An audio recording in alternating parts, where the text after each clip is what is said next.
I lovingly call Rabbi Elena my rabbi. But I want to thank you all so much for your courage, because I know it's not been easy. I know for me, my Jewish neighbors in my district, in the 12th Congressional District, I talked to one of my Jewish neighbors who's a leader in the Jewish community, who said, you know, Rashida, my children are in Jerusalem. I said, my grandmother is in the West Bank with my cousins, my aunts, my uncles. We have more to lose if we don't get a ceasefire, if we don't move towards coexistence and towards understanding this violence is not making anyone safe. So thank you again. I am proud, incredibly proud, to stand in solidarity with the rabbis here, the Jewish peace advocates here today calling for an immediate ceasefire and end of the violence. Thank you again for your voice and courage at this moment in time.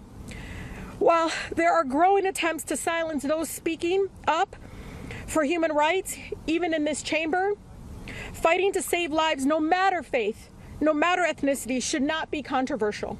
Right. My colleagues must recognize our shared humanity, the value of human life.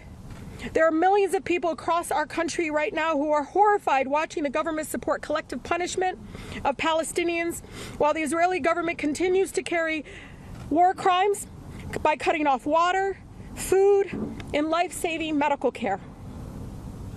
I know I've seen the stats. I mean, the polling shows the majority of Americans, over 65% of Americans, including 80% of them being Democrats, want a ceasefire.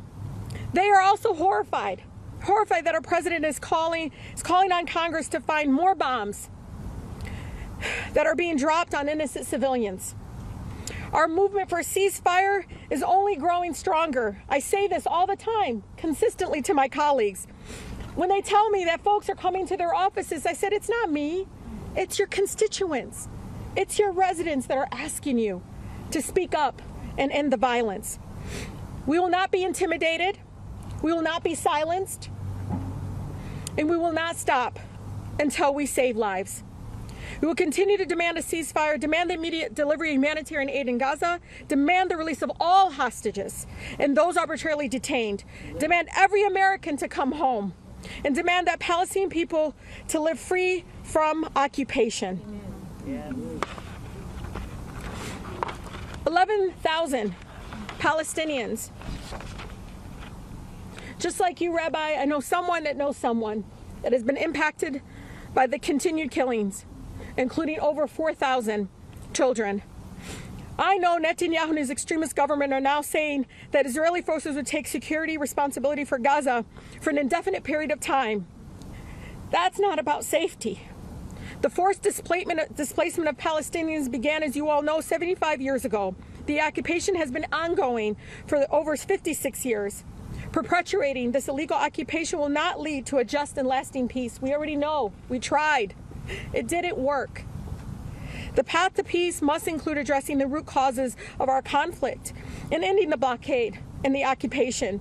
Folks laugh all the time when I tell my cousins who are married Israeli citizens that coexistence so beautifully is even denied as they love each other, as they have children together, denied even their existence. To the calling again of a humanitarian pause, know this, let me ask you please, as you all for a humanitarian pause, how many more lives will be enough? How many more children have to be killed? How many more families traumatized and torn apart? There is nothing humanitarian about giving innocent civilians a 4-hour break before they are bombed. We are calling for an end to the violence, not a break in the violence. A humanitarian pause is not enough. President Biden, I hope you're listening. I'm consistent in telling this over and over again. You must listen to the voices of the majority of Americans who are calling for a ceasefire now.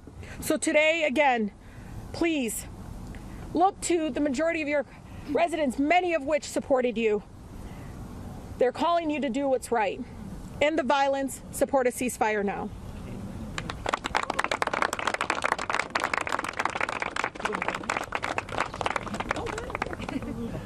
No, go ahead.